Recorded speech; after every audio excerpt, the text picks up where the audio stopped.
bags, and sometimes they're baskets. I think most of the time they're baskets here. I'm the pastor. I should know what's going on. Okay. Merry Christmas. I'm glad that you're here. All the kids, I'm glad that you're in here today. I'm going to start the way that I usually start on Christmas Eve by showing you some of my favorite pictures.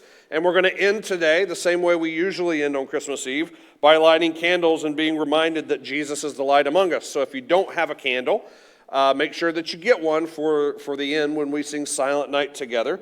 And I hear that I see a banjo on stage, so I think we're going into Charlie Daniels right after. So it should be fantastic.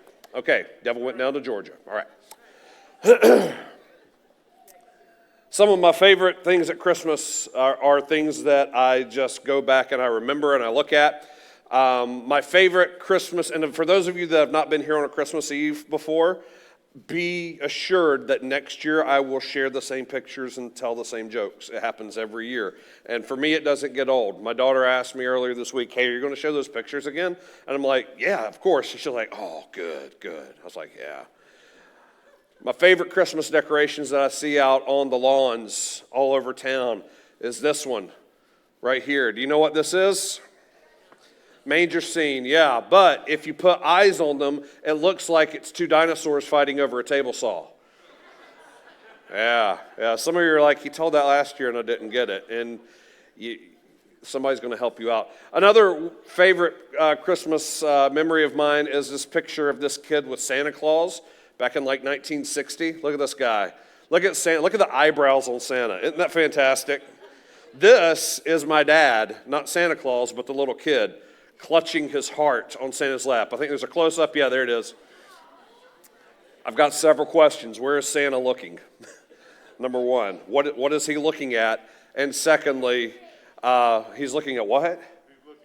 He's looking angry. Yeah, well, I don't know. Why doesn't his eyebrows match his beard? That's another question. Second thing, why is my dad clutching his heart like that at such a young age? Santa's scary. Yeah, pretty much. That picture was taken 114 years ago. And just kidding. I'm just kidding. My dad's sitting right over there. He's no older than like 90-something. He's great. Anyway, some of my favorite pictures, he's not 90-something. I don't know how old he is. But anyway, we're taking Christmas and we're looking at things. And, you know, one of the things I really want for us, and especially for you kids, I don't want us to miss out on the wonder and, like, I don't know if it's the magic, but the excitement around Christmas. I don't want us to miss on the feelings of excitement. And I don't know about you, but everywhere I go, and even sometimes in church, it feels like there's this gray cloud that we're just kind of hacking through to get through the day. Anybody connect with that and be like, yeah, it just kind of feels heavy a lot of the time. All right, so there's four of us. Seriously? Like, nobody else is feeling that? It just feels kind of heavy. And the thing about Christmas that I really want to happen more and more is to be lifted out of that kind of fog of life. And we've been preaching and we've been teaching through the Gospel of John, the first chapter. And we've been taking verses week by week in this Advent season. And we're being reminded that Christ not only came, but Christ is coming again. And when he comes again, everybody's going to see him. And today we're on this verse, and the Shanks read it earlier. It's this beautiful verse out of John chapter 1, verse 14. I want to read it for you from a version of the Bible called The Message, because I like so much how some of this is phrased. But the same words are used in every translation of this verse for us. And the words that we're going to be zeroing in on are glory. Say that out loud, glory. What does glory mean? What is that? Like, we say glory and instantly all the artists, the people that have artistic like premonitions or whatever, they're like, yes, glory, I know what that means. It feels like it's the same people that like go to Burning Man and they understand what that's all about. You know, glory. What is glory? I want to focus in on it. Verse 14 reads this way in Uncle Eugene's paraphrase of the Bible. The Word became flesh and blood and moved into the neighborhood. We saw the glory with our own eyes, that one-of-a-kind glory, like Father, like Son, generous inside and out, true from start to finish. I don't know when the last time you moved into a neighborhood was. For us, it was back in 2020, in May or June of 2020. We moved into a neighborhood, and we moved into a neighborhood here in Albemarle. And if you've never lived in Albemarle before, and you move to Albemarle, you learn something about the people that you move into the neighborhood with. They're suspicious of you. They are. And yeah. Some of us have not lived here, and then we moved here. I grew up in Albemarle. I was born here. And then I left, and then I came back. And it didn't matter that I was here before Walmart. I was here during the Sky City days, baby. Somebody's like, raise the roof for Sky City. Yeah. I hope they take Ollie's out and put Sky City back, Some of you are like, no, God, no. When you move into the neighborhood, we moved in with this big truck of all of our stuff. We lived in Baltimore, Maryland for 13 years, and we moved in, and we saw a pattern over the next few days. The same cars started driving by our house slowly. In Canton Road, where we live, it's 45, 55 mile an hour. People usually go 80. But that's what it's supposed to be. And people were slowing down looking. And then we had this yard sale, because when you move, you discover stuff that you had that you didn't know you had. And so then you're like, we got to sell this junk. And so you put it out on the lawn, and we had so many people from all around the neighborhood come to our yard sale, and they didn't buy nothing. You know what? They told us, we just wanted to see who y'all were. And you know what? With all the, I don't think the Drye family was glorious enough for some of them. We moved into the neighborhood and there wasn't much glory. It's a unique word, glory. If you think about it, I wonder what images come to mind for you. If you just do a Google search on images, these are some of the things that come up. It's a lot of sunlight. It's a lot of hands, and there's a cross, and there's beams of light. These are the pictures. What does that mean? What is glory? This word that we see suns and crowns and hands and light and beams, this is the word that Scripture is using to describe God being among us. This is the word. He made his dwelling among us. It's this phrase in the Bible about God being with us that was used from the beginning of the Bible to the end of the Bible. Used in Exodus 25, where the Israelites were instructed to build an elaborate tent to hold the presence of God so his glory could be carried with them. In Joel chapter 3, the prophet foretold of a coming time when you shall know that the Lord your God's glory is with you. He dwells in Zion. In Zechariah 2, he said the prophet preaches this sermon following exile in Babylon, where Israel should sing and rejoice because the Lord dwells in your midst. In Ezekiel 4, a picture of the perfected temple. This is the place, this is my throne, where I will dwell, where my glory will dwell in the midst of the people. This word, glory, this word, dwell, be with us. Glory is attached to God being with us, to dwelling with us. The Hebrew word for that is, a lot of us call it Shekinah. That's an Americanized way of saying it. I've been corrected before by people who actually speak Hebrew, and they say it's actually pronounced Sakina. Sakina. And I'm like, well, Shekinah sounds better. Right? No, it's Sakina. And it's widely used to talk about the presence of God in the Jewish scriptures, in the first part of the Bible, that Old Testament. It's a synonym. It's a word that is used interchangeably to talk about the light of God's presence, his being among us. Light spilling over because there's too much light to be contained, that we are now illuminated by that light. And John uses this word of glory and dwelling among us. He uses this deliberately. This Hebrew word spoken by the Jews, Sakina. And John pens all of his words not in Hebrew but in Greek. You know what the Greek word for this glory is? It's skina. Two different languages have words that sound the same. They're not the same, but they sound the same. They have the same light-filled meaning, but there's a problem. The Shekinah of the Hebrew, the Shekinah of the Greek, the thunder and lightning and the rituals of the tabernacle, the splendor and the architecture of worship in the temple, the cherubim that cover the Ark of the Covenant, all the wonder and light, all of this that the Old Testament and the Old Covenants talked about is now in the background to this Jesus who is being born in Bethlehem. And we don't see the same splendor and glory and magnificence. We don't see the temple that is elaborately built. We don't see the light. Now he does have a light because, the star. But we don't see the splendor of fire. Jesus reveals his glory in a much different way, and we've got to reimagine what glory means. Because now that Jesus is among us, it is God in the flesh among us. And his glory is shown to us in much different ways. His glory is brought to us in human ways. He was born in a food trough. He was laid, his first crib, his first cradle, in a bowl where animals eat. It's very unimpressive.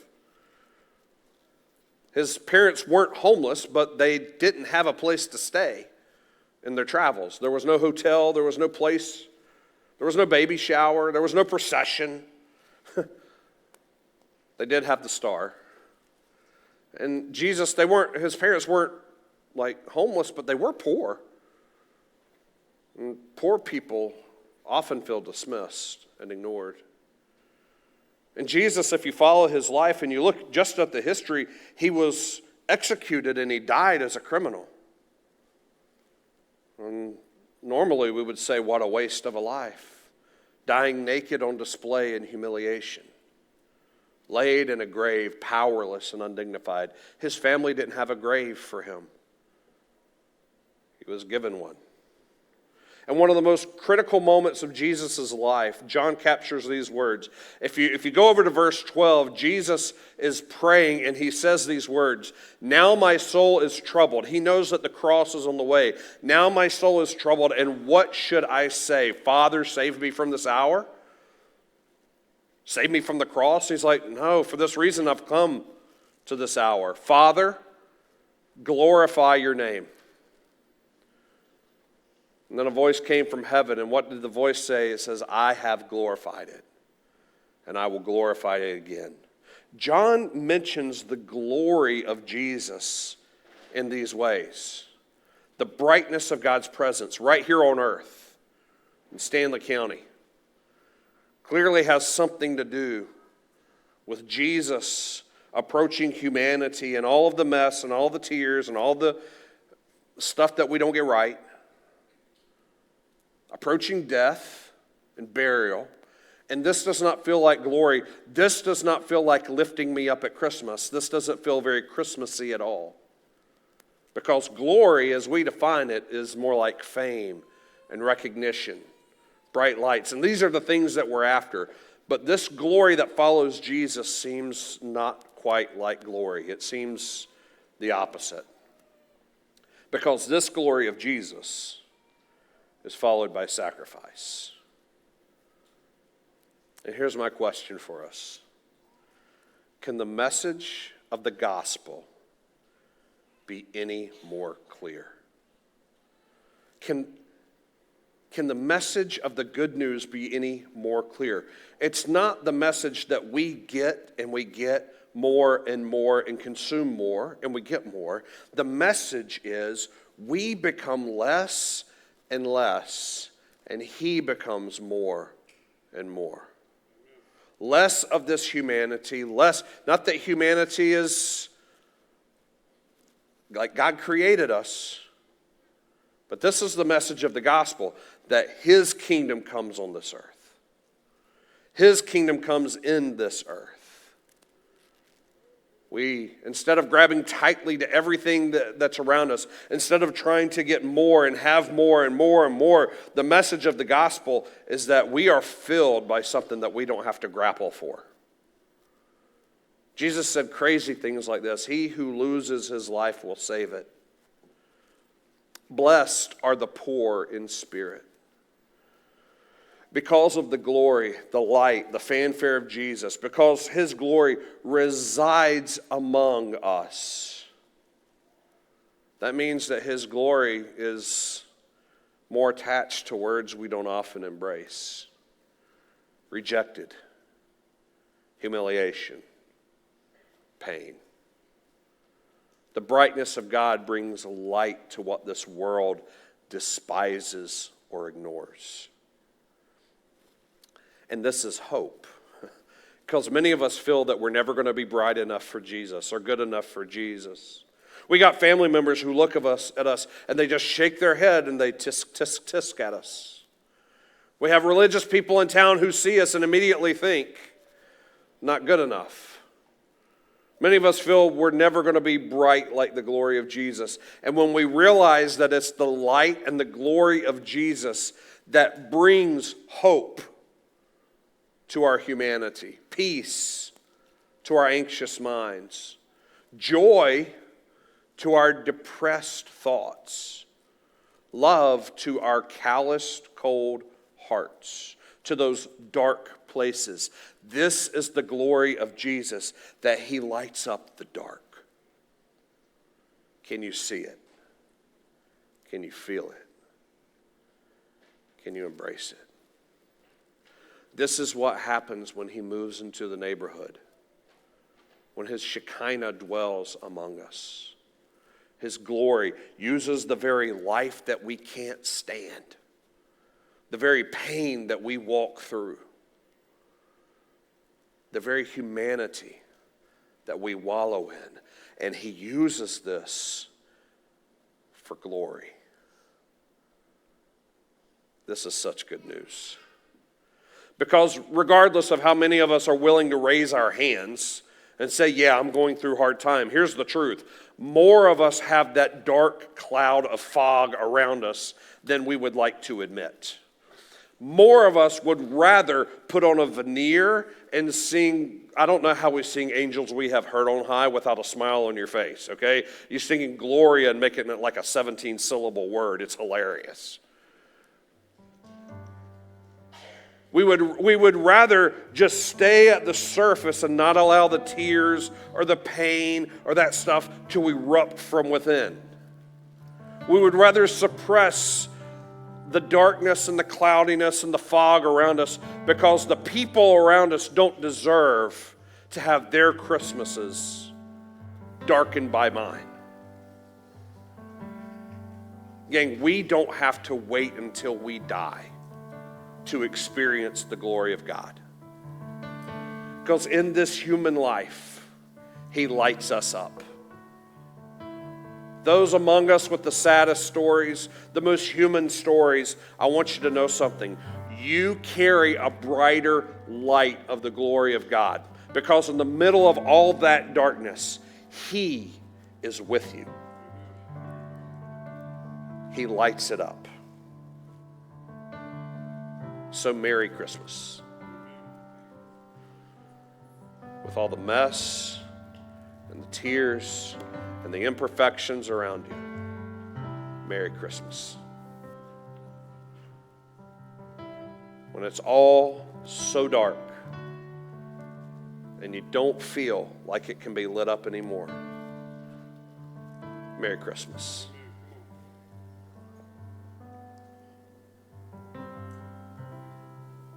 Father, we love you and we trust you, and we recognize that you're with us. We may not feel like it sometimes, but we know that you're with us.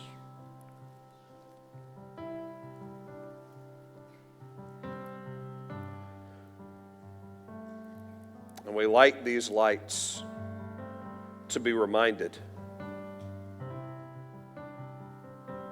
to hold on to truth. That not even the darkest dark is stronger than the smallest light. And your glory shines around us because you've moved into the neighborhood. Amen.